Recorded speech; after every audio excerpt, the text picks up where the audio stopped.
Number 10. Thiago Philippe Sousa Braganza and Walderson Jr. da Silva. In January of 2020, a Brazilian model named Ana Braga suddenly vanished from her California home. The 24-year-old had moved to Los Angeles in 2019 to further her modeling career, but January the 29th marked the last time anybody had heard from her. Braga knew two other Brazilian nationals, Thiago Philippe Sousa Braganza and Walderson Jr. da Silva, also stayed in California at the time. The woman's friends reported that she'd become distant after getting romantically involved with one of the men. One night, video surveillance captured Braga entering her home with the pair, who later claimed they were high on an illicit substance. They maintained that Braga had brandished a knife at them and, while acting in self-defense, they'd fatally strangled her with a power cord. However, in a video they'd taken just moments after killing her, Braganza and Silva were heard mocking the woman. Her body could be seen laying face down with a cord wrapped around her neck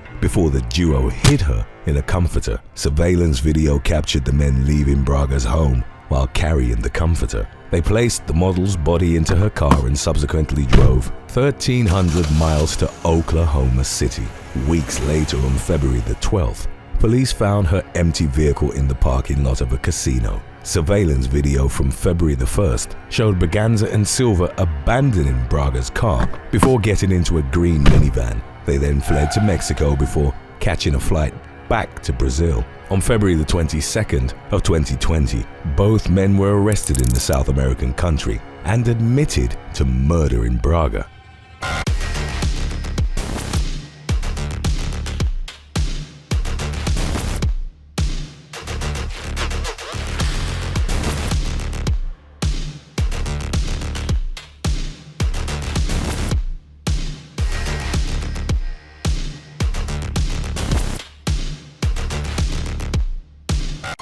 Number 9. Maury Travis.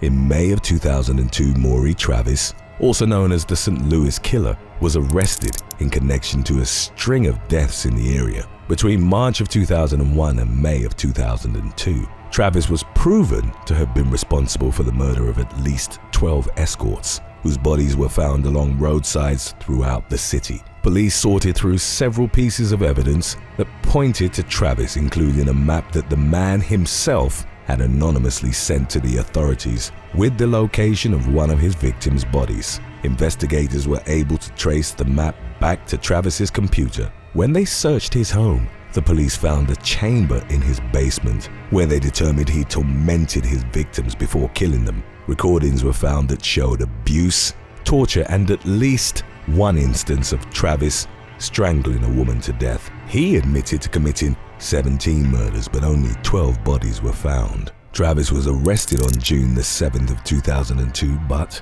just 3 days later was found dead in his cell after he'd hung himself. Number 8.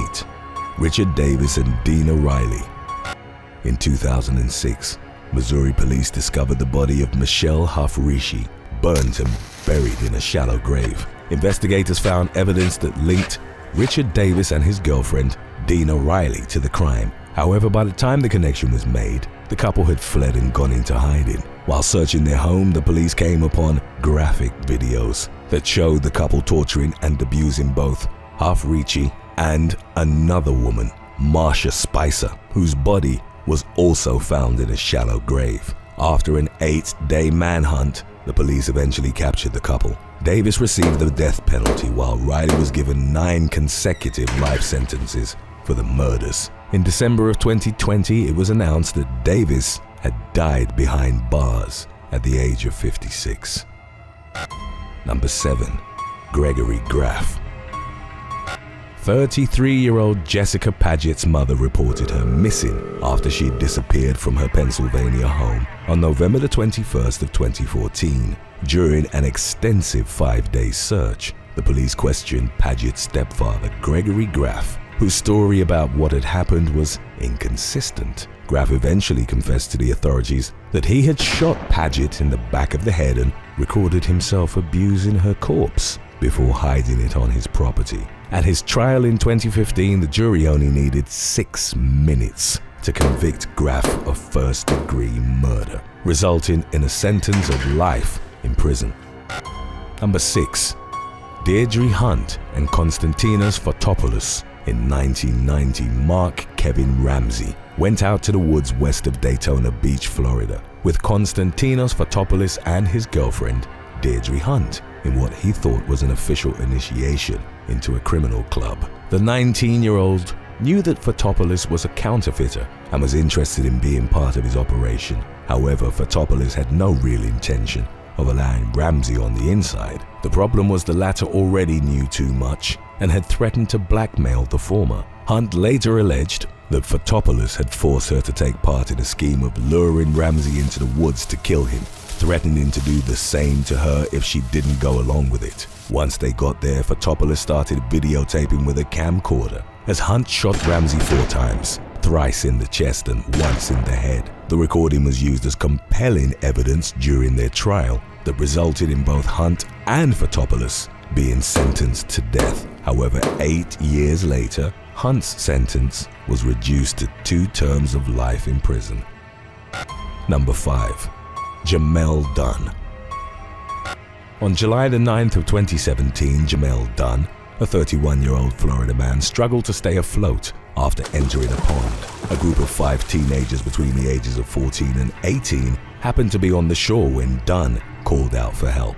Instead of intervening, they got out their phones and started recording while they mocked him and laughed at his pleas for assistance. They filmed him for over 2 minutes as he drowned, and after Dunn's death, didn't alert anybody. His family desperately searched for him in the aftermath, and it wasn't until 5 days later that police found his body in the pond. Despite video evidence of the teen's complacency, a judge argued that while there may have been a moral obligation to help, there wasn't a legal one, as there was no law in Florida that required a person to provide emergency assistance. However, the Cocoa Police Department intended to charge the teens with a misdemeanor for not complying with Florida Statute 406, which stated that it was a person's responsibility to report a death if they saw one. The conviction would have only meant a punishment of a $1,000 fine per person, and the state attorney ultimately decided not to press charges.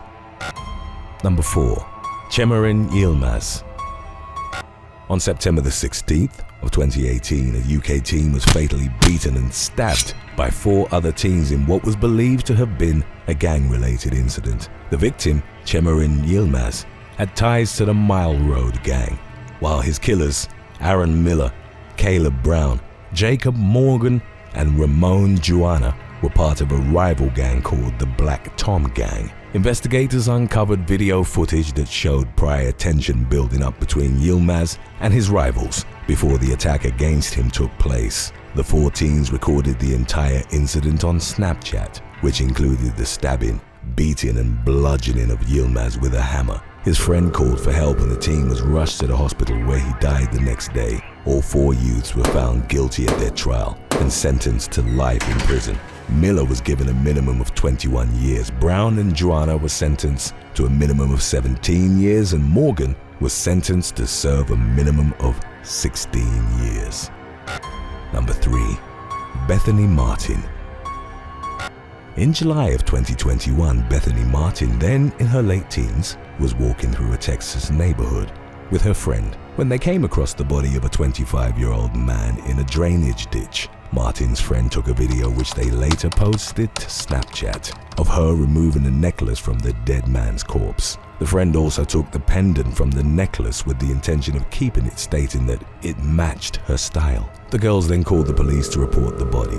During the investigation that followed, law enforcement was informed of Martin's video, which had since gone viral. Upon seeing the recording, the police arrested and charged Martin as an adult with felony theft from a human corpse or grave, but she was released on $2,000 bail. The friend who was with her also faced charges, but due to her younger age, she was charged as a minor. The man was identified as Marcus Adams. The pendant that the girls had stolen was returned to Adams's family. Number 2. Mark Masters and Sean Thompson.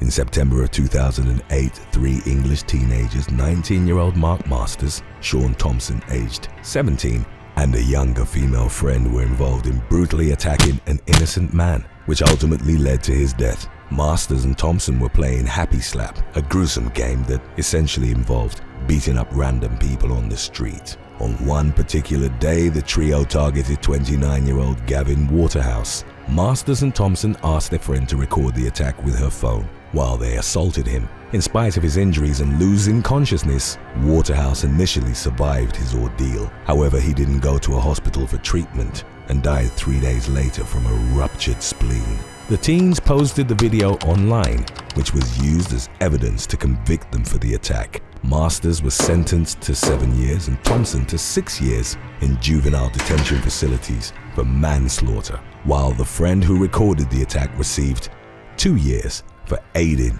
and abetting. Number 1. Luca Maniota.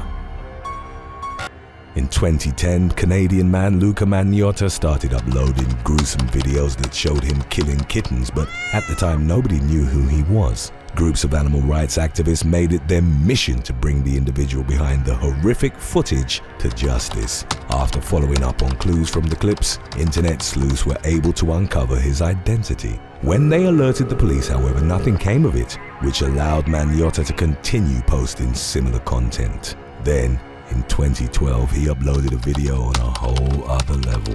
In it, he was on top of a nude, bound Chinese man, later named as Justin Lin. Maniota stabbed him 100 times with an ice pick and dismembered his body. The police was contacted and the killer was promptly put on Interpol's most wanted list. He was found within a month and arrested at a cyber cafe in Berlin. His 2014 trial resulted in him being sentenced to a minimum of 25 years in prison. The case was featured in Netflix's massively successful true crime documentary series, Don't F with Cats, Hunting an Internet Killer. Thanks for watching. What is the worst crime of offense you have ever witnessed in person?